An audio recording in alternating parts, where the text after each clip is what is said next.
That's it, man. Game over, man. It's game over. Oh, no tears, please. It's a waste of good suffering. Fairly alarmed here.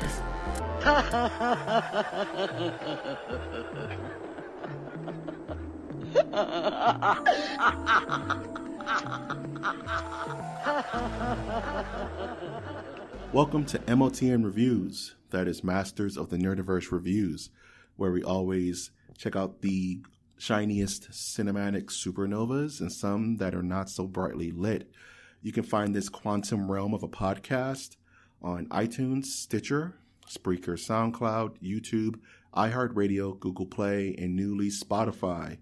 The Dormammu-like lords of Spotify has deemed us worthy to join their ranks, and I am, for one, happy of our new Spectrum Overlords, and we'll go from there.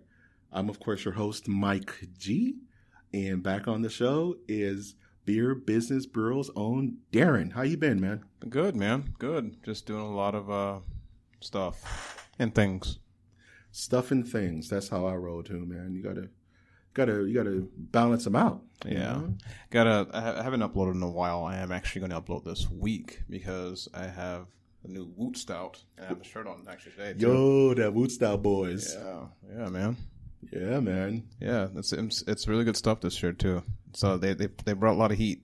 Well, I mean a lot of swag with this beer. I shouldn't have. Damn it! Why did I say swag? Anyway, let's continue. No, we just got to dab on them now. No. You got to do the. Not that they would see it anyway. No, they would love it. They would.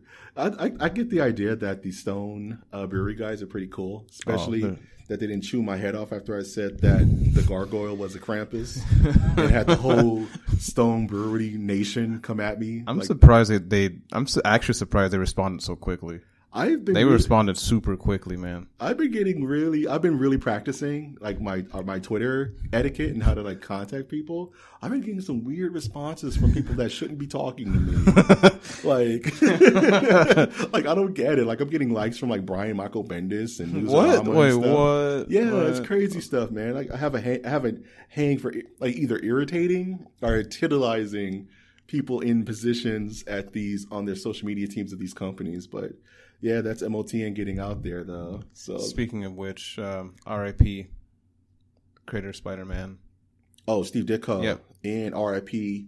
John Schnepp from Collider passed away today. Yeah. Today. It was announced that he passed away today. He had a massive stroke like a couple of days ago. Oh, damn. I didn't even know that. Just couldn't make it. So all us fellow sweaties don't want to date this episode too much, but, you know, got to give respect where respect's due. Speaking of Ditko, I wouldn't say he had a hand in creating the character we're talking about today. We're reviewing the 2018 classic, mind you. Unless we're watching the 70s footage that this movie loves to play around with. We are actually going to be reviewing 2018's directed by Peyton Reed. Ant-Man and Wasp. Ant-Man and the Wasp. Marvel's own Ant-Man and the Wasp. Technically times 2. Times 2, Electric Boogaloo. Mm-hmm. You get twice as many insects for you entomology majors. Gotta love how people try to break down what kind of ant he is.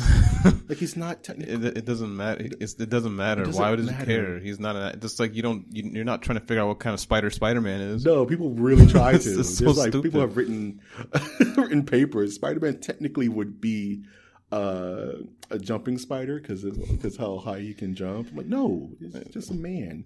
Yeah, but spiders also don't swing.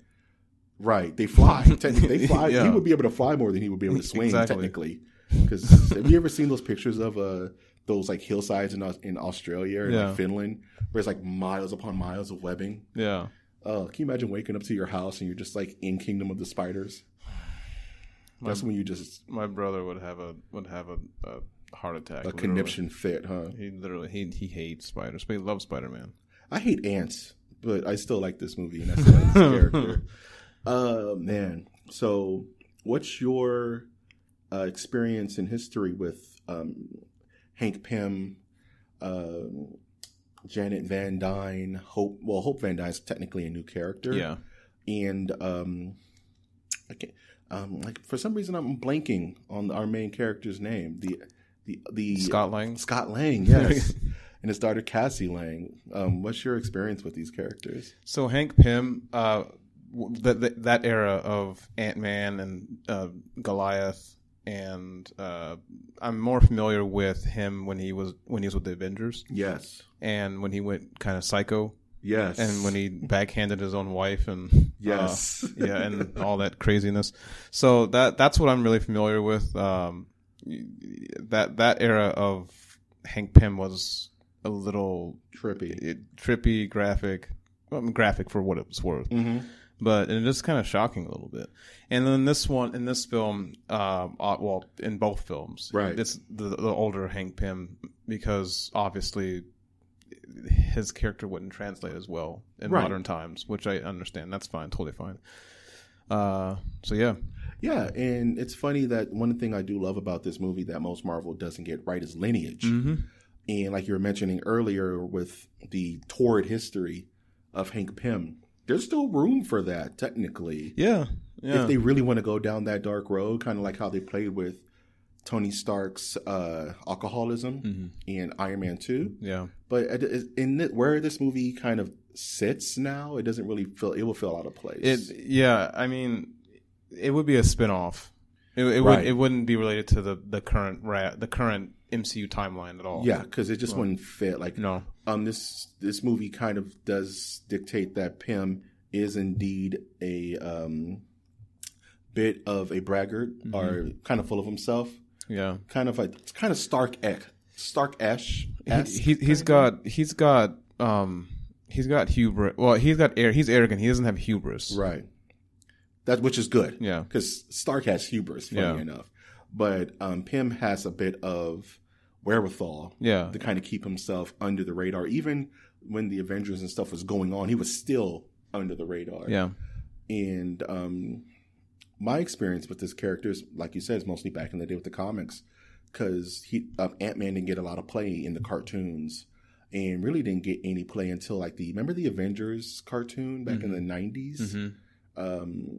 Where it was that weird cartoon where Iron Man, Captain America, or Thor were not part of the Avengers lineup. Yeah. It was like a weird hodgepodge of characters that are well known now. Mm-hmm. It was Tigra, I think, was one of them. Yeah. Vision was on the team. Yeah. Ant-Man, sometimes the Wasp. I think Black Widow. Was Black Widow there? I don't remember. It was a bunch of C-list Marvel characters. I don't quote me on that, but I do remember when they were fighting T'Challa. Yes, that was funny. That was one of the funniest things I've ever seen in my life. Because he just mollywopped. He's a team clearer, isn't he? You put him first on when you're playing Marvel. He'll take care of the first two guys easy. And you will think something as edgy as like spousal abuse or.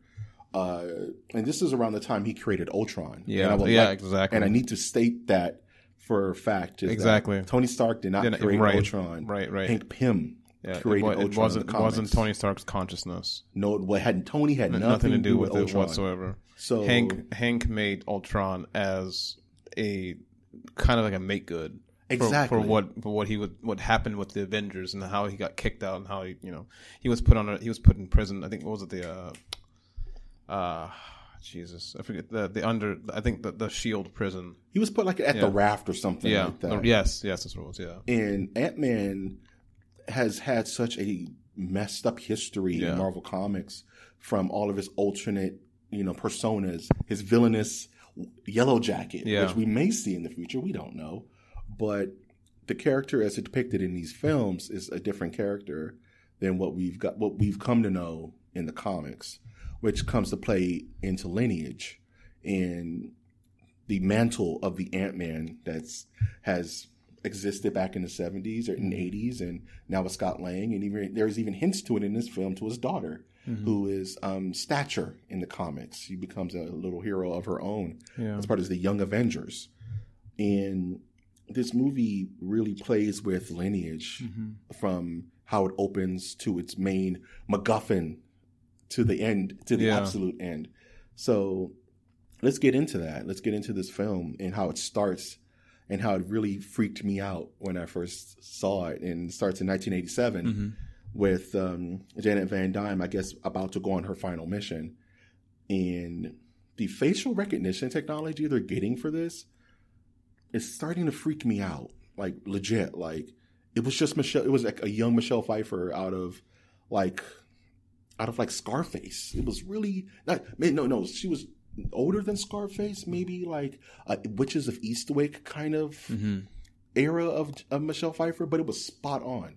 Like the actress did the mannerisms and the facial expressions, but they just de-aged her, as well as Michael Douglas.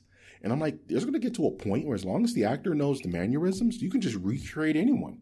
You want Michael Jackson in a movie, you can just have him there. I mean, it's crazy, dude. They're going to de-age Samuel L. Jackson.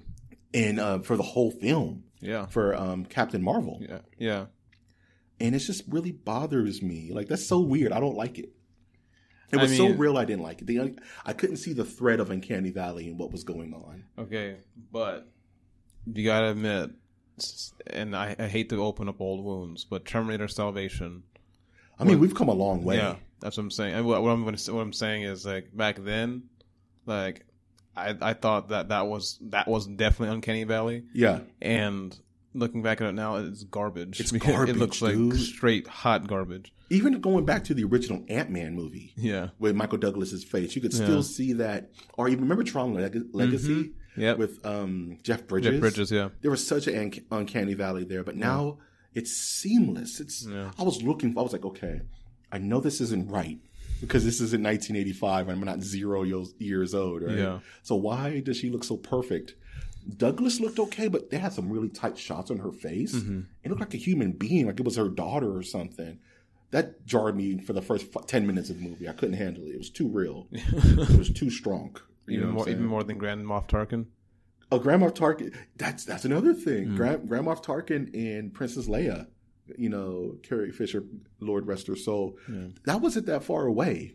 And you can see a quantic jump in graphic fidelity between those two movies. And they're, 2 years apart?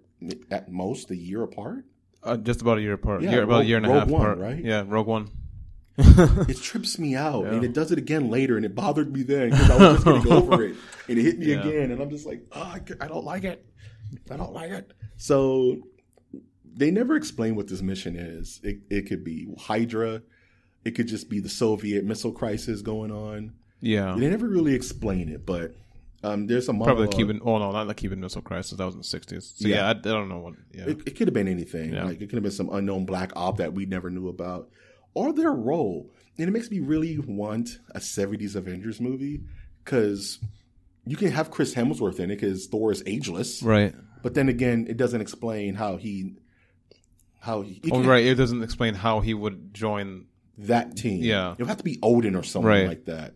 But you can just do that. You can have all the old guys come back as young. You can have Howard Stark. You can have Peggy Carter there. It would be kind of cool. But I digress. So they kind of do a recap of the first movie with Janet going so subatomic because the actual plating of the missile was so tight that they couldn't break into it with their little baby ant hands. Yeah. So she had to go super subatomic. And there was always a great risk of being lost in that realm because it's so topsy-turvy. And the way they portrayed the quantum realm is something like I haven't seen in a very long time. Actually, it reminded me a little bit of Doctor Strange. Yes. Yeah. Yes, I was going to make that. But way less acid trippy-ish. Right. It's way less. It's not like your fingers growing fingers kind of moment. Which Doctor Strange, gotta love Scott Derrickson because I'm sure that was his idea. Yeah. And it's just really pretty. It's like something you would see in Willy Wonka. And they're kind of like, oh yeah, everyone believes that Janet's dead, but Hope and of course Dr. Pym. And from there, we see that they've been working on this entire time, because of the Sokovia Accords, because of stupid Scott. Yeah. They're in so facto guilty of the same crimes he was guilty of, so that they're on the run now, which kind of goes back into the torrid history of the Pyms. They're always kind of on the wrong side of things, even within the own Avengers team. So they're on the run from the ipso facto FBI because there isn't any real super service that exists at this point because S.H.I.E.L.D. no longer exists because of the Winter Soldier Hydra thing. So there's no real super group out there. Government company that really handles superheroes on that kind of level. And Dr. Pym and Hope are just eluding these guys like it's nothing. And then we kind of find out what's been going on with Scott this whole time and how much time has passed. Right. And apparently between I kind of want to hold it to the end, but between current events and Civil War, yeah. It's been 2 years. So that kind of makes me think, going back to Infinity War, Spider-Man's been Spider-Man for 2 years. Yeah. At the point of Infinity War. But it's also good to note that in Civil War he was already on house arrest. Yes, he was. Yeah. They had to break him out of house arrest. Yeah. You know what? That's true because they had to go get him, right? So we go back to Scott, and he's built, this crazy Pee Wee Herman level adventure cave for his daughter. It's just the coolest thing I've ever seen in my life. There's a lot of things about this movie that is such a breath of fresh air from the gut punch that Marvel just gave us. And part of it is the whimsy between him and his daughter. I think that Paul Rudd really did a fantastic job. I love Paul Rudd. He's awesome. a treasure, man. Yeah. Like he's a guy I would just want to have a beer with and and would just crack up the entire night. He seems like such a cool guy.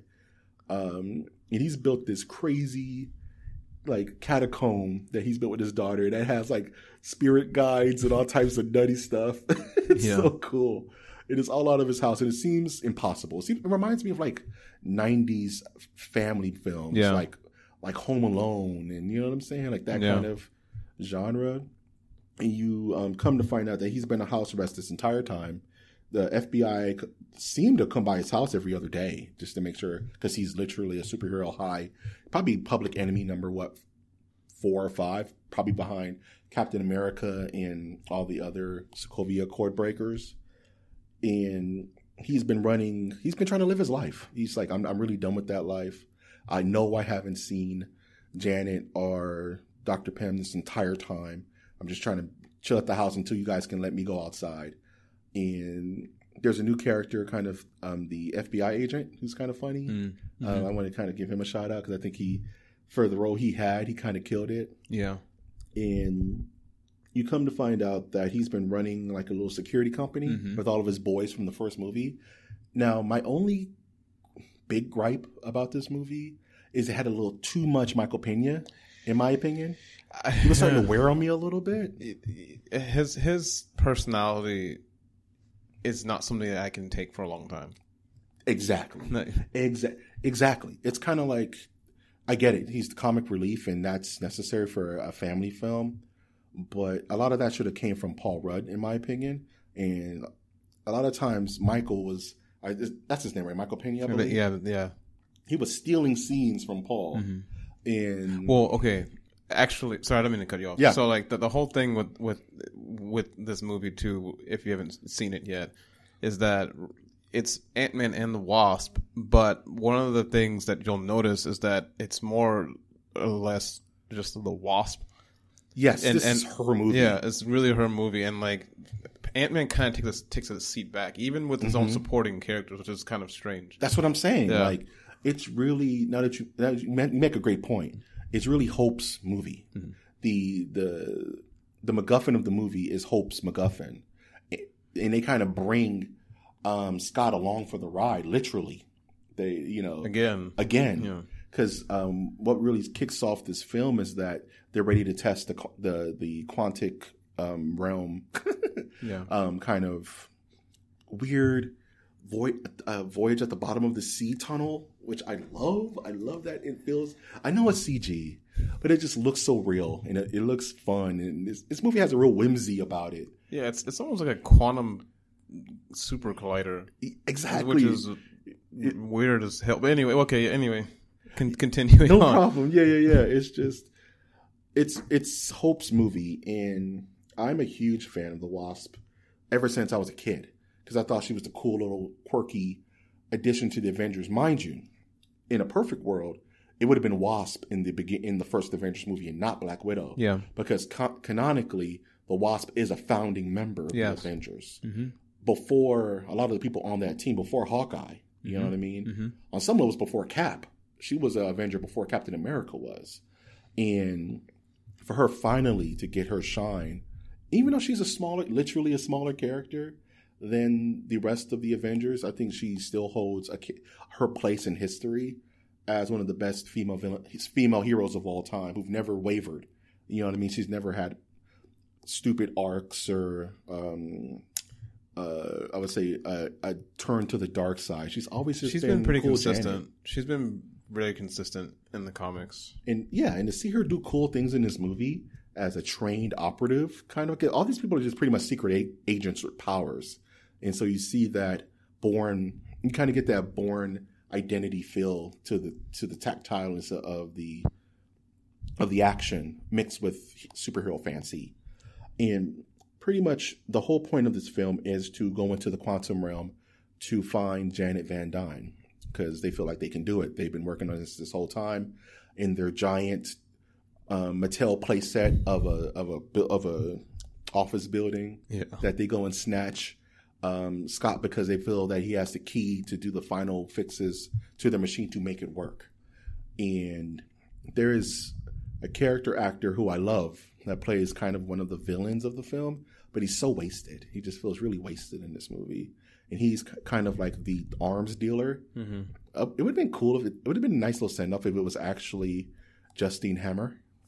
Played by, if they would have got him back to play as that character from Iron Man 2. Right. I know he's not doing anything. Mm-hmm. You know what I'm talking? He was. I know what you're talking about. He was in Hitchhiker's Guide. Yeah. He would have been a cool fit-in for that because it goes back to old MCU. But the guy who's who was in Predators, I can't remember the actor's name. That guy's hilarious. Yeah. Because he loves 5 o'clock. I'm not going to say anything more about that, Joe. You know what I'm talking about? I know exactly what you're talking about. I can't think of his actual name, but anyway, he seems that whole thing could have. It's the potted plant of the movie where if you just take him out, it doesn't affect the story all that much outside of the major action sequences, which could be swapped out. But apparently, he has the piece that the piece of the puzzle that they need to get this thing working, and Hope goes to kind of pay for it because they just have infinite money for some reason.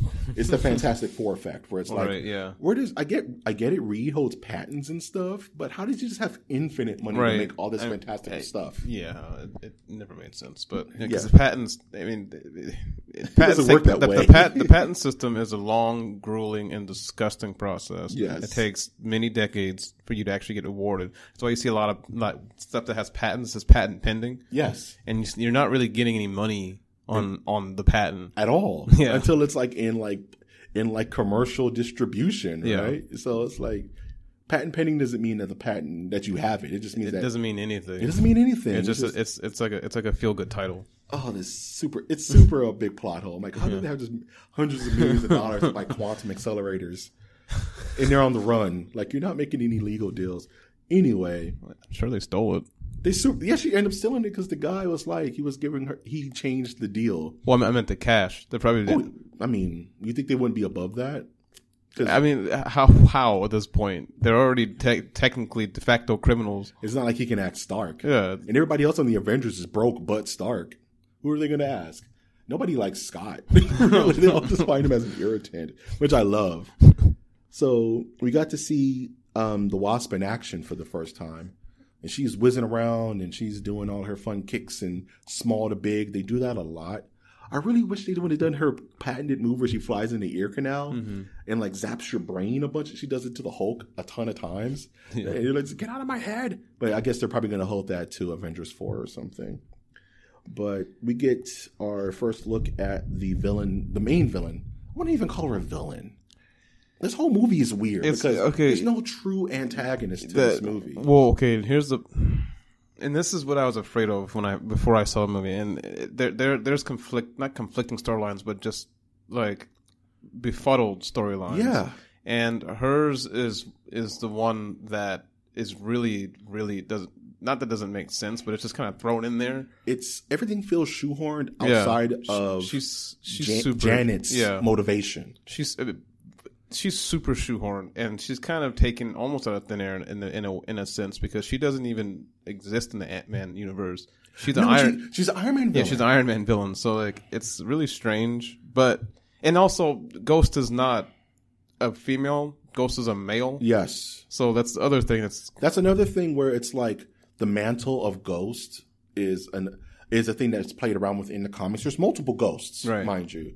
And yes, Ghost is a Iron Man villain, along with like Grey Gargoyle and the Living Laser. Right. Guys like that. She's a B-list Iron Man villain. Yeah. And I get it. Ant-Man is not clamoring for villains like a Flash or Batman is. But the change to sex, I don't care at this point. You know what I'm saying? Yeah. I mean, it's fine, because they're just going to make it up no matter what anyway. Right. They've already made shit up anyway. Exactly. Especially with Thor and World War Hulk and all that stuff. We're all just playing it by ear. Yeah. But the character had no true motivation, because this is something she could have stolen at any point of history to get them where it almost seems kind of forced.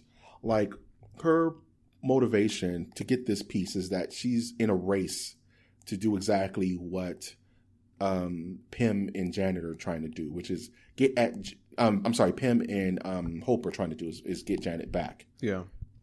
How would they? I'm sure at some point in history, Hank Pym told certain people that Janet was in there, and her motivation could have been building this entire time along with other people. You know, doesn't make sense. Like, why steal it now? Why go after it now? Well, they kind of explain that because her molecular disequilibrium. Yes, I'm not actually sure that's an actual, but it's a good scientific term. Yeah, but a good explanation. Of what the problem is. But that still doesn't explain how she actually knew. That's my point. How did she know when the deal was going? I get it. Like, okay, let's just talk about this character for a while, Ghost. Apparently, her origin story, because she legit has an origin story in this movie, is that her father worked along with Hank Pym on the origins of molecular shrinking, pretty much going to subatomic and all that crazy stuff. He, from her eyes, was banished from the project and started doing his own thing. Hank would then tell, like, no, he was a war criminal and he was selling our secrets to the Reds and all that crazy stuff. But of course, there's a lab explosion. She goes back to see how her father is, because this is her father who's been doing all this. And in the explosion, her cells are constantly in a state of flux where they're being destroyed and rebuilt constantly. Yeah. And she explains it as being torn apart and put back together again. Constantly. Over and over again, 24/7, nonstop. That's why she has the ability to phase shift, and she has some minute control over it. It's almost like trying to flex a muscle. You can only hold that for so long before you have to let it go. It's the same kind of idea. So her MacGuffin, or I'm just keep saying that word until I get a t-shirt made. Her point is that I'm going to find Janet because chances are she's soaked up so much quantic energy that I can extract that from her. Right. And pretty much it's the Fly. Yeah. Right? If I put someone else through the teleporter, then maybe their genes will replace my damaged genes and I could be fine and that person will just be screwed. It's pretty much her idea. Yeah. So that's why she's going after this doohickey, science, the aluminum transfunctioner, as it were, from Dude, Where's My Car? And they don't know what to make of it. Hank Pym is like, what is that? You just get out of there. You're not going to win this fight. Yeah. Because she's very efficient at using her skills because apparently she was trained by S.H.I.E.L.D. Yeah, she was trained by S.H.I.E.L.D. as an assassin. As an assassin since she was born. Right. Probably Hydra. It's probably a little bit if you really want to. Well, yeah. Well, she said, yeah, exactly. So, right. But also, the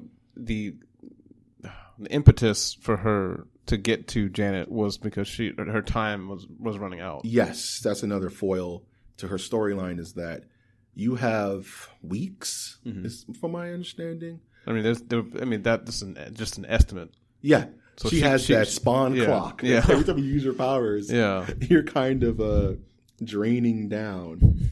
And so, so that there's a big giant fight scene. And how that kind of turns out is that they lose the part, right? So the part was kind of like hot potato at some point, which is kind of annoying. That was the one part that I was kind of annoyed with, because it kind of reminded me of like not again like one of those 90s movies where like everyone was trying to get something, like trying to get the ball, and like it comes up with some crazy, it's like a cartoon actually. It's like Snatch. Yeah. Everybody's after the diamond. Exactly. And everyone holds a diamond at least once at some point. Yeah, it reminds me of Locks, Talking, Two Smoking Barrels. Yes. That's what it reminds me of. There's like, here's the it doesn't matter at this point. We're all going to touch it at least once, but at the end the true hero is going to have it. And I mean they're going through San Francisco, tearing through this town. Just going through, and if you don't know, San Francisco is actually a pretty small place. Yeah. And so you can go from end to end in half a day. Mm-hmm. And they were scaling, and they were spanning streets in like minutes. Like what the?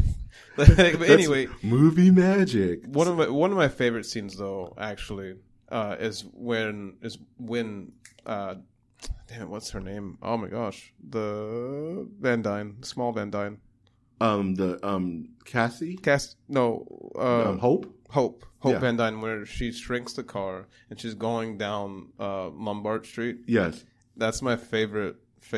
Like kind of visual gag? Because it's kind of weird, but I've always wanted to know what it'd be like if an ant or some insect were riding a bicycle or a car and going down that street. What the physics on that would be, right? Yeah. So it was actually kind of cool, that part. The chase scene was the diamond of this movie, honestly. It beat out the ending. It beat out the beginning. That car chase scene where it's something out of like The Italian Job. It just was so well directed. Something out of like Baby Driver, where they just kept playing with that. And the stakes kept changing. You know what I mean? Yeah. From Captain arms dealer getting the playset, their apartment building / secret hideout, which is hiding in plain sight. What did you used to call those things back in those big old toy houses? What the handles? Oh my god! Yes. Stuff, right? What were those called? Jeez, I can't remember. I know there was like a Ninja Turtles one. Yeah. Where you just kind of open it up and it just becomes an entire diorama. Yeah.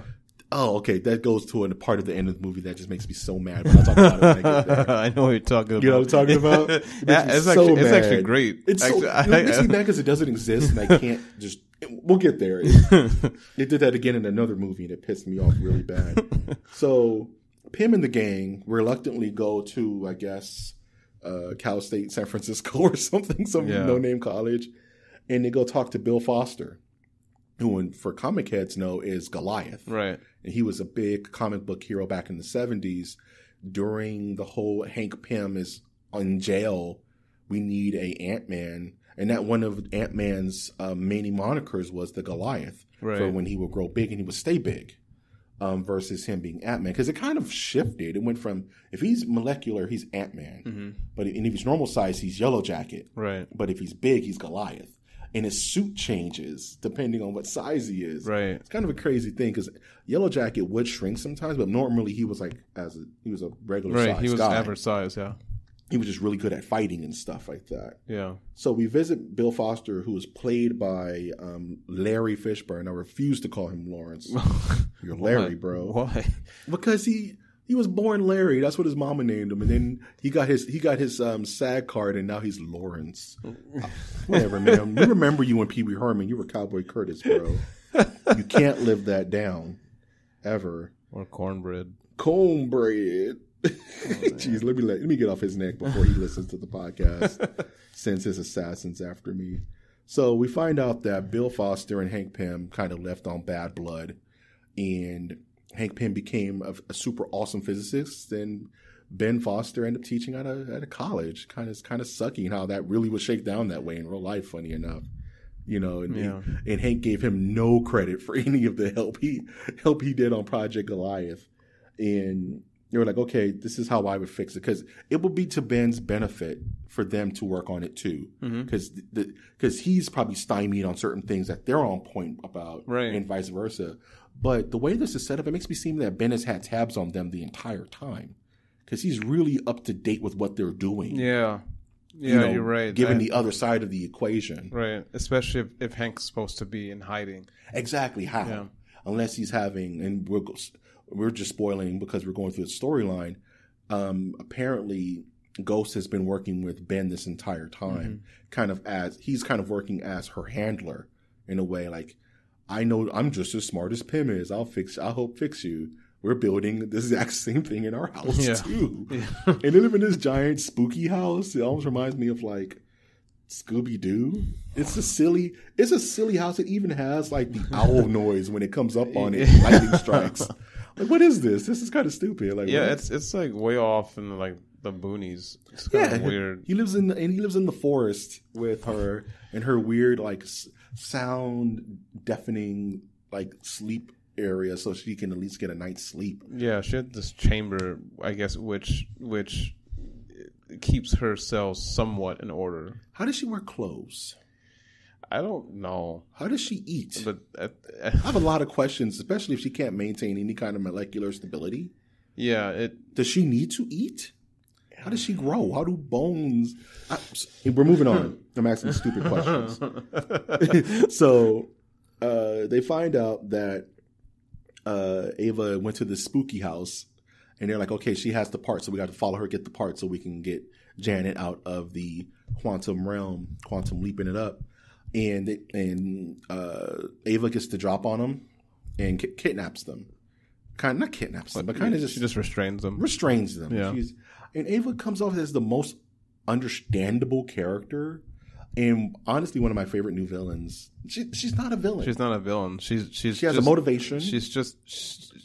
And pain really can motivate you to do whatever it takes to make it stop. Right. She's like, we don't know if I do this, it will kill Janet, but I need to do it because I'm going to die. Right. And for my own self-preservation, I'm going to do whatever it takes. And to the point where she's like, you know what? I could just kidnap Scott's daughter. Right. That'll make him come around. And Ben, not a villain, is like, yeah, we can't go that route. Like, no, we're not going to do that. If you do that, I'm out. I'm super out. Like, that's crossing a line. And even Captain Arms Dealer is not a villain. He's just a businessman. He's just a douche. He's just an opportunistic business gangster. Yeah. And he's like, I want to make my money. He's not trying to destroy the world or anything. That's one thing that's both hinders and helps this movie, is that there's no large stakes. There's no like depth. Okay, it's great that it's eclectic, but it suffers where there needs to be some sort of black and white element. Yes, there has to be some level of clarity. Yeah, and who we're supposed to be rooting for. Because honestly, I get everybody. Side of it. Yeah. I mean, I get everybody. Yeah, and it's like there's no conflict in this movie. Like, no one's ever in true danger outside of Ava. She's the only one with her life on the line. Because worst case scenario, it doesn't work. And Hope just goes on with her life. It's kind of like Super Smash Brothers with a storyline. Exactly. It doesn't matter because Mario's not going to die. He's going to go out. He's going to go lay down. At the end of the game, everybody's clapping. Everybody's like, "Good job, GGs." This whole movie is a giant GGs. No matter how it's shook down, everybody would have been like, "We'll try again tomorrow." But I just have to build the part again.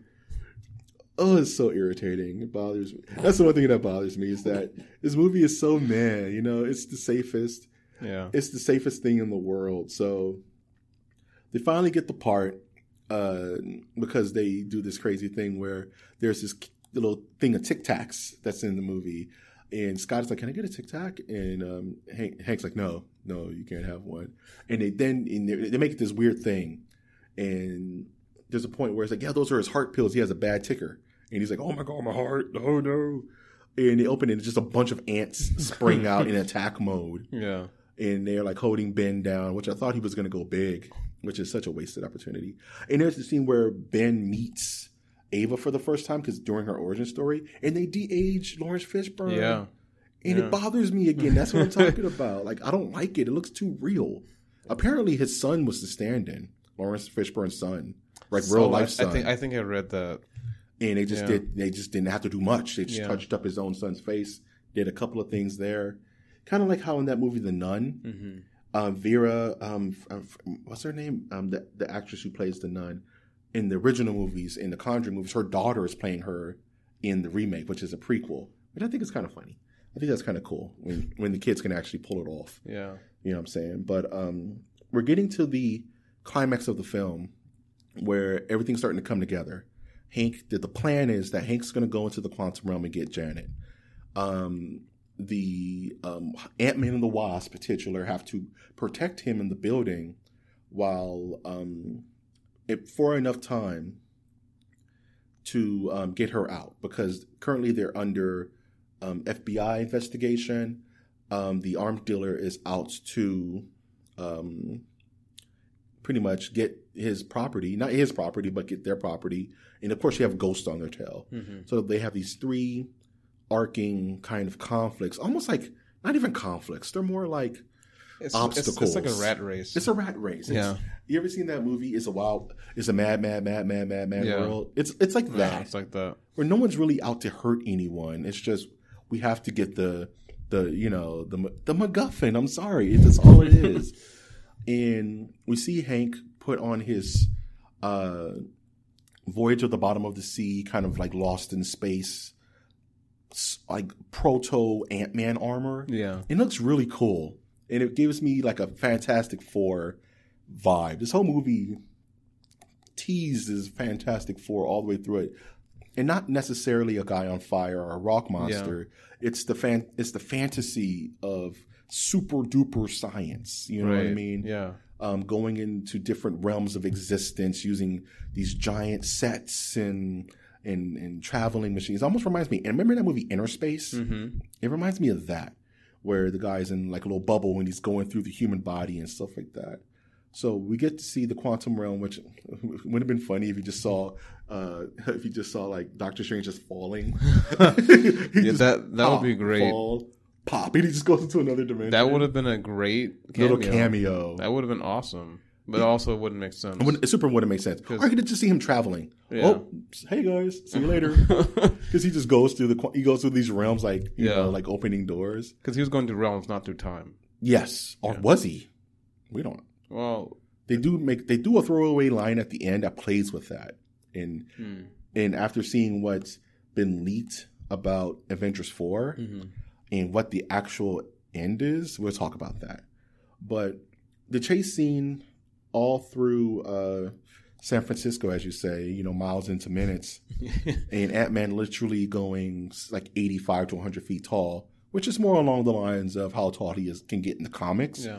And they play with that because he's like in the ocean. So it's nothing, it doesn't look stupid where he's like 100, he looks like Godzilla. You know what I mean? Right. It still keeps him at a balance, which I think is smart, because if we just had him stand up in the streets at 100 feet tall, it would look kind of weird. And it also goes into that, how can Pacific Rim robots keep their weight under the street? That's going to collapse into like the sewage system and stuff. So they leave that part out, and everything works out. And it bothered, and that alone, there's no stakes to this. Like, Hank goes in, he finds Janet. She's fine. She's been eating like Triscuits or whatever. She's not even human at this point. That's actually, I was thinking, okay, my theory with that, like how she actually survived and then, because I was thinking maybe she hunted the water bears or something. Fine. There's no other way. They're the size of like buses. Like, how else? I would have loved it if she didn't age. Right. Well, if everything was like a blink of time to her. But again, it and then you get Janet Van Dyne as the Wasp. Right. If she didn't age, it would have made more sense. Okay, so the thing with that is that it's just I'm segue, but this goes back to like physics and Einstein and theory of relativity. Yeah. And how certain things would actually have the smaller you are, I think the shorter your lifespan is. Yeah. So technically, she should really be dead. She should be dead in bones, right? With the amount of time that's passed, she should have been way dead. Yeah, she should be like dust at this point, right? But, you know, movie's going to movie. Yeah, exactly. Suspend disbelief. Suspend the disbelief. She's been surviving on a bag of Triscuits that she shrunk down. That was a life-size supply that she just had on her for just a situation. They don't explain it. They don't bother explaining it. Yeah. They go back, no problem. It reminds me of The Core. Remember the movie The Core, where they have to do that escape scene through the center of the earth? But everything's fine. Engines purring. They got the music playing. He's saying, yeah, some stuff has changed upstairs. You'll see. Like, we're kind of going through it right now. Scott doesn't really punch anything. It's a car scene. And you can't punch Ghost because she's a ghost. So she's not really... And at the end, when the villain loses, she's not really punished. Yeah. She's actually given a gift. Yeah. Because Janet's been in the quantum realm for like 20 years at this point, she's not truly human anymore. She's some kind of... Yeah, she explained that... Very vaguely, mind you. She explained that while in that realm, it's a type of evolution that she goes through for being down that, I guess it's accelerated evolution. Yes. And so somehow she gains the power to heal people. And it's really unclear what her power is. Because she does a lot of different stuff.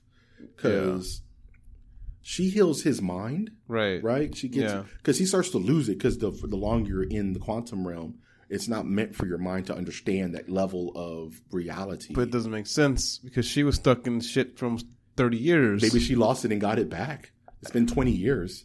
Maybe the first 5, she was just crazy as shit.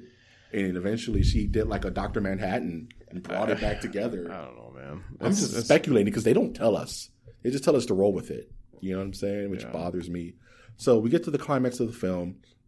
Ghost is pretty much won because she's starting the process of sapping the energy from Janet. And Janet's like, oh, no, I'm in danger, but I'm not. And they just stop Ghost with kind of relative ease. And Janet's fine. Janet comes out. And Janet has this do ex machina like, oh, I know what's wrong with you. Yeah. Come here. And she just fixes her. I don't get that really, really, really bothered me. Because it's like, first of all, what else? What else did you evolve? Did you what evolve is her powers? like foresight or like insight? Is she just a Jedi at that point? Like what exactly is going on with Janet? Do you have X-ray vision or some shit? Like, are we going to have to worry about you later as becoming like a threat to all life? Yeah, because she legit has powers that are just unexplained, quantum powers. What does that mean? And how can you just? She altered Ghost on a molecular level.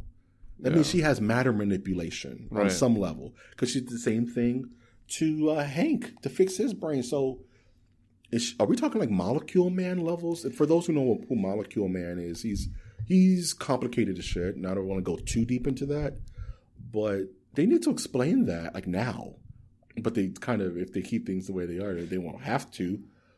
But I mean, the way the movie ends, they don't have to. It's so cookie cutter. It's so Scooby Doo. It's so you were the ghost the whole time. Everything's fine. And it's just like, no, explain. Stop for a second. How did she do that? Right. How was she cool with that? How was Hank okay with that? Yeah. Why? Well, I think at this point it's his wife. I mean, like he's just happy to have her back. Yeah, exactly. Hope is just happy to have her back. Yeah. If it sounds like we skimmed over a lot of Scott stuff, it's because this is what I was saying earlier. That's the nature of this movie. He takes a big back seat.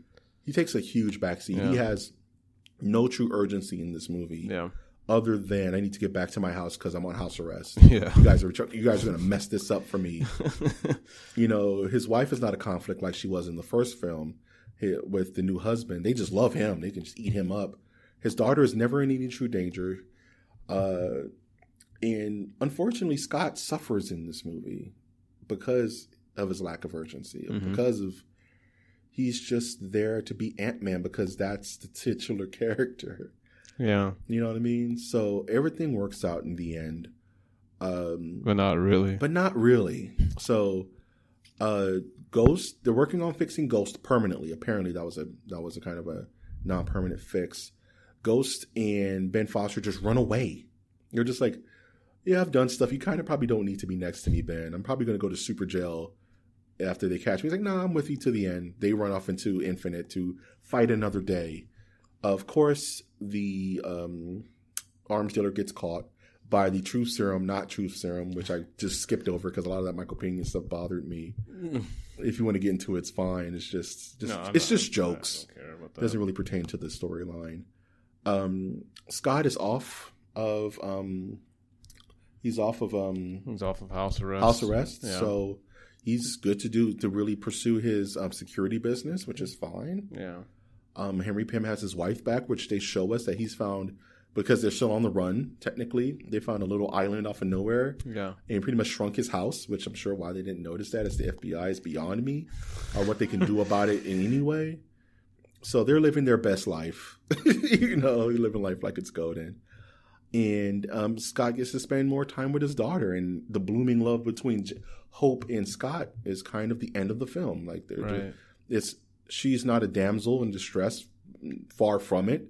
If anything, Hope is the star of the movie, and I think that the actress, what's her name, Lily? Oh my gosh. Evangeline Lilly? Evangeline Lilly. I should know her name. Yeah, she's from Lost. Yes. I think she did a good job in the role.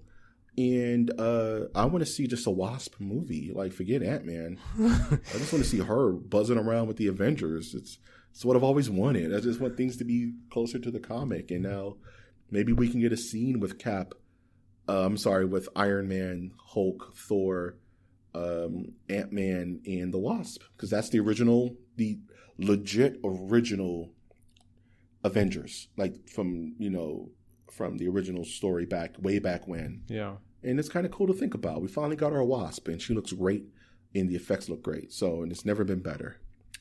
So let's talk about this ending stinger, which has a lot of implications to what we can really look forward to going forward in Avengers 4, which is the cap of 20 films and 10 years of filmmaking. Insane.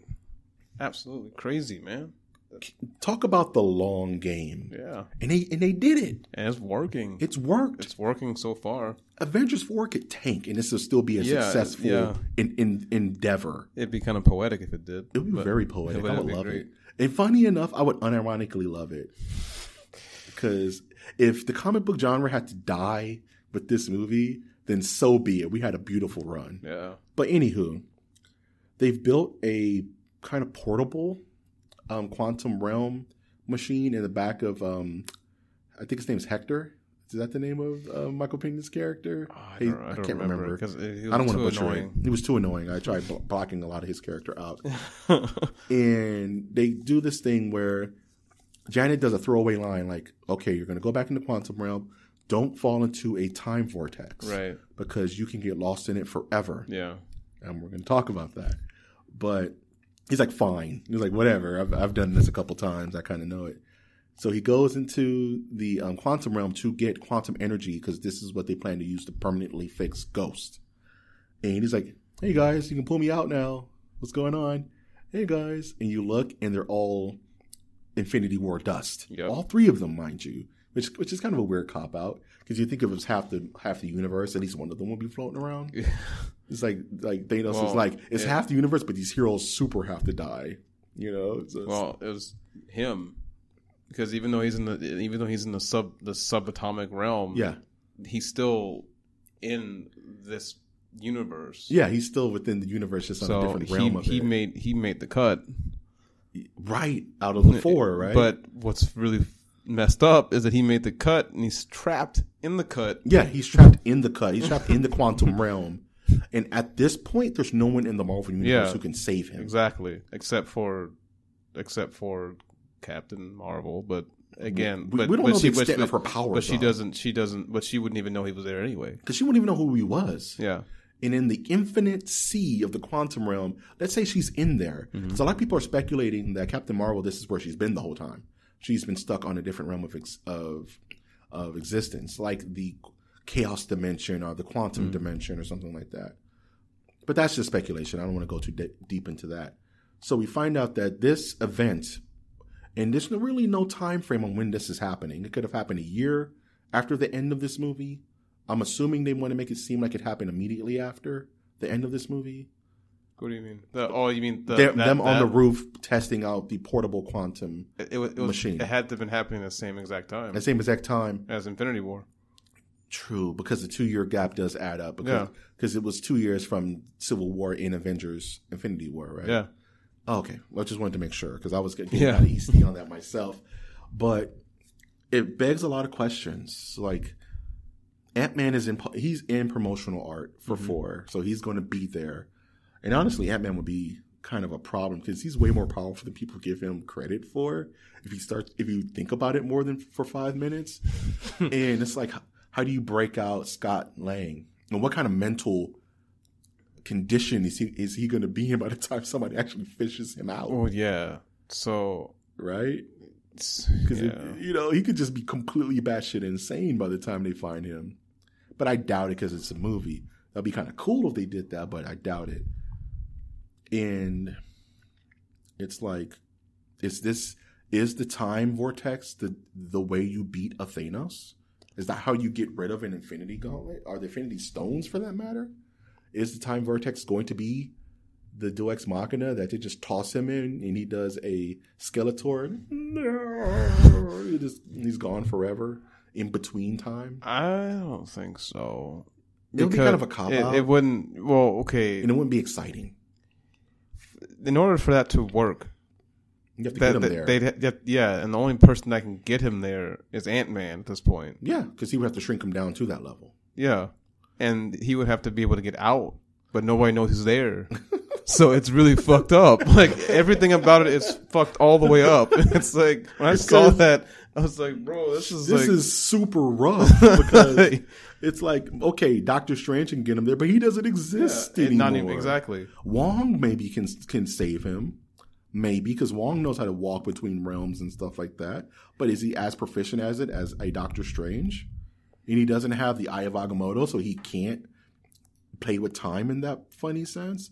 So it's like, how are they going to do this movie? How are they going to do Avengers 4? Because I'm scared. Like, I'm scared that they're going to pull it out their ass and it's not going to be a cohesive story because they've written themselves in a pretty solid corner. Stone. Just pull everybody's in there. There's a whole sea of people just in the Soul Stone chilling out. Makes sense. Gamora's there, everybody's there. If Gamora made it and she died outside of the Grand Culling, then everybody's there. Yeah. That sucks. That's kind of irritating. But then again, if she's there, there's a chance that Adam Warlock may be there. Shit, the Fantastic Four can be there. Papa John's can be in there. We don't know. At this point, it all doesn't matter. I just want... What is the Earth at this point? Is it just the Earth is in peril? Gaia, the spirit of the Earth. Is everyone just losing their minds? Because we saw in the second stinger of the trailer, which was kind of silly, it was just the ant playing drums. Yeah. But you saw that there was the emergency broadcast system floating around, right? And chaos was ensuing. Yeah. So, and from screenshots that have been taken of filming of Avengers 4, you see Ant-Man running around with an Avengers 1 era Captain America, Iron Man, and I think Hawkeye.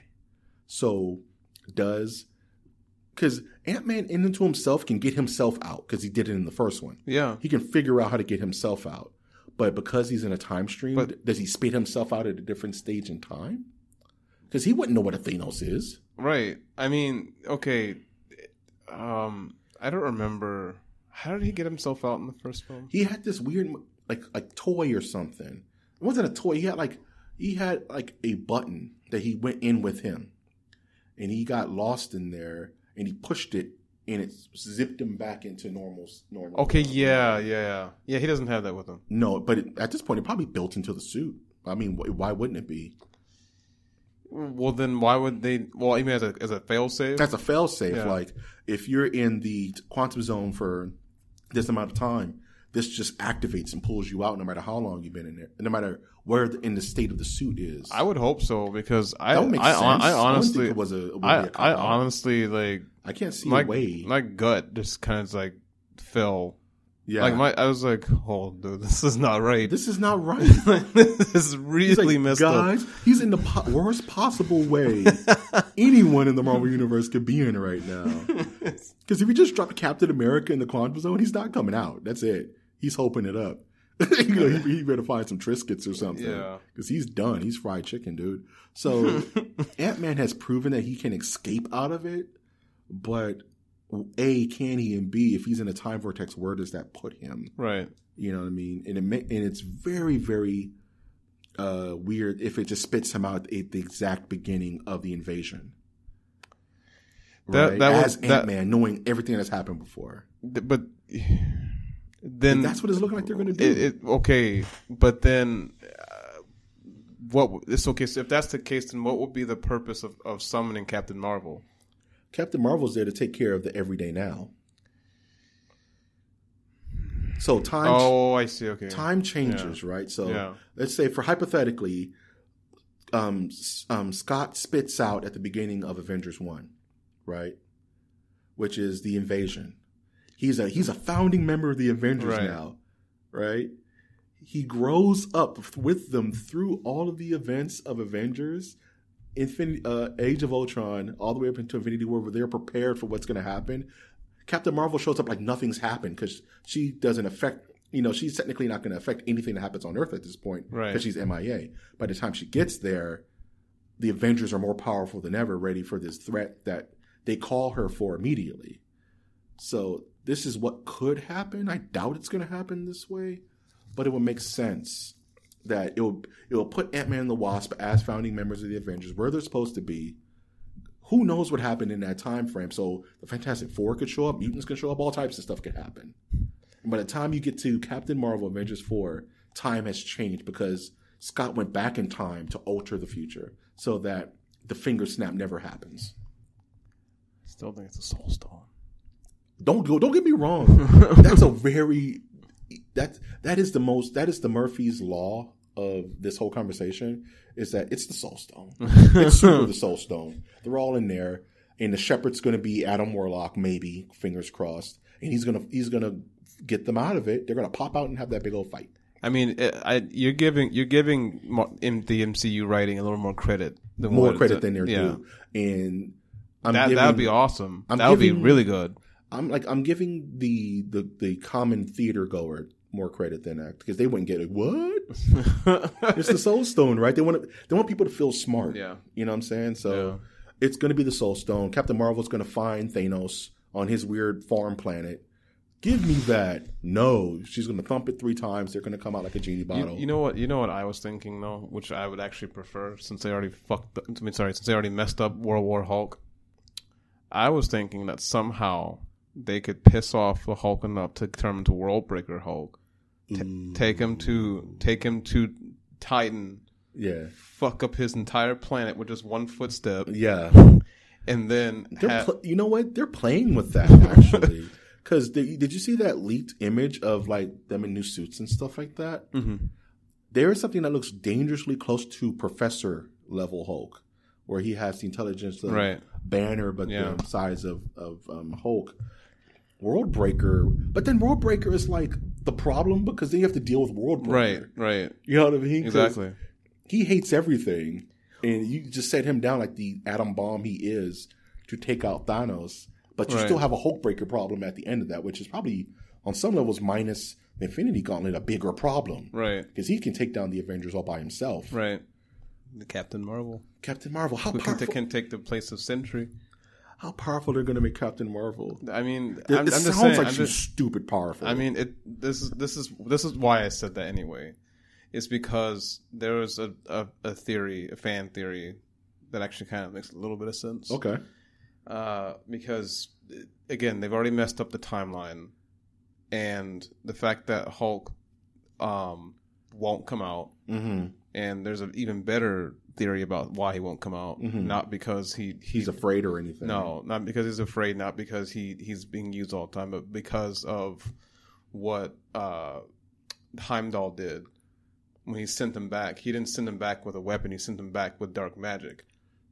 And when he sent them back with dark magic, it's the same effect that it had on Thor when Thor was sent back to the same thing. So you think it could have stripped him of the ability to become Hulk? Well, no, not stripped him, but the fact that he felt humiliated by losing to Thanos. Yeah. And then on top of that, he was sent back through that shit as the Hulk, and the Hulk experienced an immense, beyond immense amount of pain. He never wants to come back out again. Kind of like erectile dysfunction for Hulk. Yeah, kind of. But but so the reason I say that is because the only way Hulk is going to really come out is if he's extremely angry, or extremely confident. Right. You know what I'm saying? So extreme anger. Yeah. What could cause that? It's gonna have to be the death of Black Widow, probably, or something weird. I just want the scene where the Hulk is holding the mountain, and he's like, the comic book cover I'm talking about? Yeah, I know. There's all the Avengers, and then one little sliver, and the Hulk is holding an entire. Yeah, it's so cool. I just want that to happen. Please let that happen, Marvel. But I like that theory that the Hulk's going to have a big impact on Thor. You know what I'm saying? One way or another. And if they just go full Professor, or if they just go full Gray, I would love to see Gray Hulk. Yeah. Can this be the time where we get Gray Hulk? Or because Hulk's going to come back bigger and better that's going to be the pop of the movie. Yeah. His final transformation. I say, what is it going to be? I say, Bruce is going to watch. Like you said, Bruce is going to watch Thanos probably impale or kill Black Widow, and it's just going to pop. Yeah. And he's going to be World Breaker. What if with the Reality Stone he splits the two? Oh shit! Comic style. And you just have raw Ed Hulk. He's just punching anything he can get his hands on because he doesn't have Banner to hold him back. I want World Breaker, man. That's what I want. World Breaker is a problem. I know. Put him on Titan. Just drop him on Titan. Yeah, exactly. Let stand back. Let him do his thing. Wait for him to tucker himself out. Watch Thanos. Yeah. Fucking shit his pants every which way to Sunday. World War Hulk is one of the best books because he's smart as shit and he's calculated. Yeah. And he figures everyone out. Like he defeats. Okay, my favorite. I'm sorry, I have to get on a tangent. My favorite moment of World War Hulk is where Ghost Rider comes to town. And everybody's like, oh shit, Ghost Rider, dude. Like no one has ever legit beaten Ghost Rider. Like, and Ghost Rider shows up and they're like, okay, this is our secret weapon. He's going to be able to stop the Hulk. Ghost Rider rolls up to the Hulk, looks him dead in the face, gives him a penance stare, and just gets back on his bike. And Doctor Strange is like, what are you doing? Why did you just stop him? He's right there. He's destroying New York. And Ghost Rider looked Doctor Strange dead in the face and said, his vengeance is justified. The coolest moment in comics. I mean, it's true. It was super true. It's because of what they did to him. But then the motivation for World Breaker doesn't exist in this universe. Right. Yeah, I know. Because there's no cabal. There's no secret way to get him to Sakaar. Right. Because he was already on. He was already on his way. Yeah. It was an accident. Yeah. It's not like Tony programmed that ship just to go into space. Right. Yeah. Which could be possible because Tony had that thing, hooked up from here to Epcot Center. Well, remember in Age of Ultron, he sent himself away. Yeah. Hulk sent him, yeah. He did the programming and just turned off the communicator and he was just going up. Which I've always had a problem with that, but whatever. Anyway. It's not like the thing was on autopilot because why wouldn't it just go home? Yeah. Why is the thing on autopilot into the blackness of space unless he wanted it to go there? Right. It would just go back to the house. That part didn't make sense. There's a lot of parts of Age of Ultron that didn't make sense. So let's get into what I wanted to talk about earlier. Speaking of Age of Ultron. In the end of this movie, and this pisses me off so much, it made me so mad watching it because I wanted it, is they're doing the credit scene and they're having all these cool miniatures of the movie. They have cool miniatures of all the major scenes of Ant-Man falling into the ocean, the quantum realm machine, them running, Wasp shooting stuff. And I'm like, I want that play set so bad. Like, it looks so cool. I just want one of the dioramas. And they're like face perfect. And I know it's CG and I know it's not a real thing. But why tease us, Marvel? And they did the same thing in Age of Ultron, where it had this beautiful, almost like marble statue of all the Avengers fighting Ultron bots. And I was like, I am dead. Oh, right. Yeah. And One of my favorite ones was with Vision, when he was destroying all the I guess Ultra Knights. Yeah, the Ultron bites. Yeah, the small ones. Yeah, and it's the most coolest diorama like statue I've ever seen in my life. I'm like, Marvel's going to put that out. It's going to cost $2,000 or $4,000, but someone's going to buy it. That means I could buy it. And it never came out. I was like, I am sure that this statue is going to come out because it looks so cool. Yeah. Even outside of Age of Ultron, that's just a cool visual. Yeah. And I'm just like, no, it never came out. And then I saw this on the screen. I'm like, why do you do this, Marvel? People want to buy that. It's the coolest thing ever. I just want the Wasp diorama where she's like throwing the giant the giant Pez dispenser. Can I have it? No, because you guys are selfish bastards, and your marketing department is the best and worst thing in the world. So, Ant-Man and the Wasp. Normally, I would do a 0 to 5 rating on this film, but it's hard to judge Marvel movies in the great pantheon of film because they don't really fit. You can't put this against Raging Bull. You know what I mean? You almost have to judge it against its peers. You have to judge it within its own within its own anthology. Because Because I mean, if you compare this to another Marvel movie, even other Marvel movies, like, you can't compare this to Deadpool. No, you can't compare this really to anything else. No, because it just doesn't fit. No, you can't compare this to like Mission Impossible or Poltergeist or anything. It has to be within its own class. Yeah. So if we were to rank this amongst the MCU movies, where would you rank this? See, that's even harder because I don't think it's the worst film. It's not. It's not. It's somewhere in the middle. It's somewhere, and that's my biggest problem with this movie. It's meh. Yeah. At the end of the day, it's very. It does what it does what it needs to. It does what it says it's going to do, which is entertain you. Yeah. But it doesn't really add anything to the story, which is fine. It adds to Ant-Man's mythos, and that's fine. But we got to get out the brain. We got to get out the thought process of that this is a soap opera. And this is another episode of the show. It's more like a filler. It's a Gaiden, you know? Yeah. It's a side story that happened on a day. Yeah. You know what I mean? And just so happened the day where most everyone died. Yeah, just so they can have that tie-in. Yeah. Because if this happened in phase 1, it would have not had that. You know, it just would have been its own story. Kind of like Iron Man or Thor or Captain America, the First Avenger. Which I think would have been worse. Can you imagine if Ant-Man came out in phase 1? It wouldn't have worked. That would have. Thor was. I didn't like Thor that much. Thor almost ruined the whole thing. Yeah, I really didn't like Thor. But Kenneth Branagh. That being said, I didn't mind Thor. Mm-hmm. But with this film, it's not the best. It's not the worst. I think it serves its purpose. I think it serves its purpose as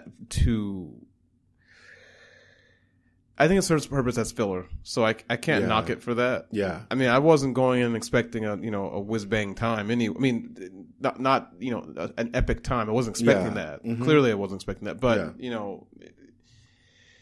it was so the fact that it didn't take risks, it didn't. It was more like a kind of a feel good movie until the very last 2 seconds. Then it makes that's a WTF movie. But right, I think. This movie was going to a restaurant you've been to 100 times and know what kind of meal you're going to get. Until you get food poisoning. At the very end and you get home and you've already eaten it. Yeah. Not to say that the ending is bad. No, not bad. It's just rough. A punch in the gut. Yeah, you get indigestion. Let's just say you got indigestion after eating your nacho platter. Yeah. So, this movie's dead center. It's not as bad as Thor, the Dark World. Yeah. But it's not better than, let's say, Winter Soldier or any of the heavy hitters on the top. So it's really middle ground. Yeah. I went in, I had a good time, I laughed. I didn't laugh at certain times. And it was fine. It was fine. If I had to give it a number, it would be like a 2.5 out of 5. Damn, bro. Like a 2.5 out of 5. That's half. I know, but I mean, come on, it wasn't that bad. Okay, it wasn't that bad. If you had to bet my arm a solid 3. Okay, that's fair. 3 out of 5. It didn't blow my mind like Infinity War, but I wasn't bored. Yeah, you know what I mean. I got to see one of my favorite characters in action. I got to see Ghost, which is always fun. Yeah. Now they just bring out Blizzard and Living Laser and the rest of those Iron Man villains, I'll be happy. But I gave it a 2.65. See? It's worse than mine. And I had to recant on my decision. But you said 2.5. I was going to go 2.5, like solid. Okay, I say 2.65. What I would have given the same that you gave at first, but the reason why I didn't is because I really, really, really liked the beginning part of that movie. I love the beginning. If they just would have kept that going, I would have been so happy. Yeah. Because I love Lineage, just as I love the idea of it, the mantle being passed, and I want to see more of that 80s Marvel. I want to see more 80s MCU. Yeah. I want to see the Captain Americas in between Captain America, because we know that happens in the comics. Right. There are other Captain Americas that happen in between Steve going into the ice and him thawing out. Mm-hmm. You know what I mean? So I'm really curious. That's when you can do U.S. Agent. Mm. You can throw him into the 80s like that. You know what I mean? Mm-hmm. That's hopefully something they can. And we're getting more of that because, in a weird way, because Captain Marvel takes place in the 90s. Mm-hmm. Exactly. And they're bringing back a lot of dead characters like Rowan the Executioner. Right. And a lot of Guardians of the Galaxy guys. Yeah. Jimon Honsu. Jimon who? Right? So we're getting a lot of that. So I like seeing but is there a specific reason why it's being set in the 90s? Because they want to give an explanation.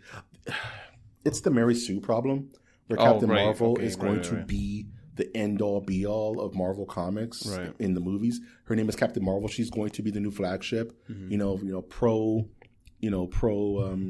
strong female characters. Captain Marvel is going to be the next Iron Man. That's what they want. Because Tony and Cap, they're going to be golden age. Whatever happens at 4, that's the end of their story. Right. She's going to be the face going forward. So they have to Mary Sue her, so where she's like, oh, she's been here the whole time. Mm-hmm. They're going to Sentry her. Right. Whereas that makes sense. So basically they're just retconning her in MCU. They're going to retcon her to be there the entire time. Yeah. And that Nick Fury has had contact with her the entire time. Yeah, has been in contact with her the entire time.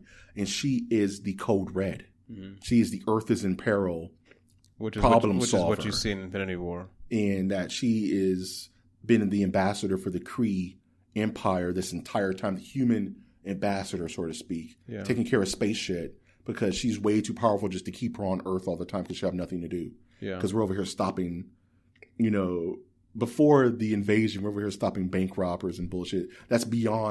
She's beyond that kind of problem. So go in space, do whatever you need. When we need you, we'll call you. Yeah. And she's been in space kind of like a Green Lantern this whole time, training and getting more powerful. And this is going to be her origin story, saying that she's been here before Tony. Mm-hmm. You know what I mean? Mm-hmm. So that's how they're going to make her the end-all, be-all to Marvel. Is that, she's the answer, other than a Silver Surfer. But then he's the problem when he first shows up. Well, they're going to have to tackle that when they get there. But yeah, that's why it's in the 90s. Right. Because they have to make her infinite, literally. And it's like, oh yeah, she's been here forever. If you had to make a beer out of Ant-Man and the Wasp, how do you think it would taste? What would you put in it? I'd definitely make it into a lager. So it's like nice. Lang lager. Lang lager. Yeah. Lang lager. Say that 5 times fast. Yeah, I already can't. Can't do it. Yeah, and it would actually be a super duper high ABV lager in a very, very small shot. Yes. A bullet. It'd be one of the strongest lagers you've ever had in your life. Yes. That literally is like a shot. You take it but down, it's still a lager. It's small but packs a big punch. Yeah. Yeah, I like that. I want 3 of them and just die. If you drink 5 of them, you just go to the quantum realm. Yeah, exactly. You drink 3 of them, you in quantum realm. But... You end up in that time vortex. Where can we find you, Darren? You find me on YouTube, Beer Business Bureau. You find me on Facebook, Beer Business Bureau. Find me on Twitter, Beer Bureau, and on Instagram, Beer Business Bureau. Find this man. He is a beer connoisseur. He has been to the beer realm and fought Beer Dormammu, and they came to a bargain. And he came back a powerful man. He'll tell you about it. He said, "Stout more mongu.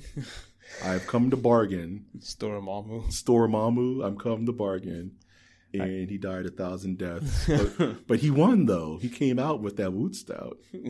He had that beer dimension Woot Stout. You think our beer is strong. Yeah, I know, man. Because within each of those Woot Stouts is a tiny bit of that time stone. Man? It's distilled.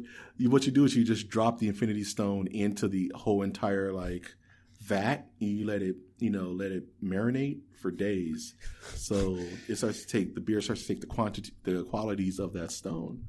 And the beer stone, which is the brown jewel within the Infinity Gauntlet, keeps you in a nice little buzz forever. I want the entire universe. I want half the universe to be buzzed now. It gives you immunity to pain. Yep, you can't feel nothing, but you still get injured though. Yeah. So once you remove the gem, you're just in a beautiful amount of pain, like in Hellraiser. Oh man, if you've liked this episode, then please join our Patreon, because this is probably where you're listening to it. At the extremely Ant-Man size price of $5 a month, you can be able to listen to all of our exclusive content, which includes MOTN reviews, MOTN top 10s, and MOTN plays. You can always find this podcast on iTunes, Stitcher, Spreaker, SoundCloud, YouTube, iHeartRadio, Google Play, and Spotify. Pretty much anywhere within the 9 realms you can possibly find a copy of this podcast. I've been Michael. You've been great. Or Mike G, for that matter. Only my mom calls me Michael. And that's when she's mad. And I will always ask you to look towards the skies. But don't get stopped in the quantum realm. Don't stop in the quantum realm while you're in the skis, because you'll get stuck in the skis.